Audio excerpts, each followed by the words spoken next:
You ask Tiger to calculate. This deals with finding the midpoint between 2 points. The midpoint between the 2 points is -30,4. Let's solve it step by step. Plot the 2 points and calculate the midpoint using the formula.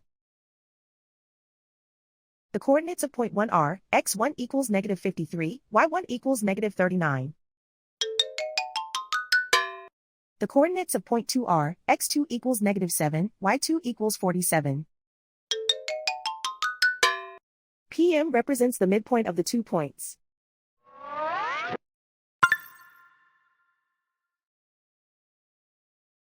Use the x values in the midpoint formula to find the midpoints x. x1 equals -53. x2 equals -7.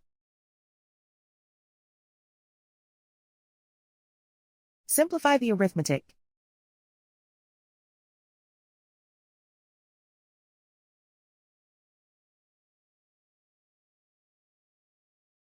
Use the y values in the midpoint formula to find the midpoints y.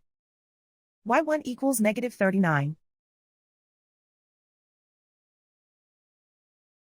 y2 equals 47.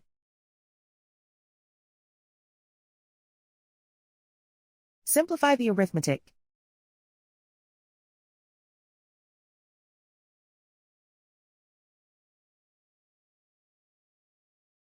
And so, the midpoint is -30,4.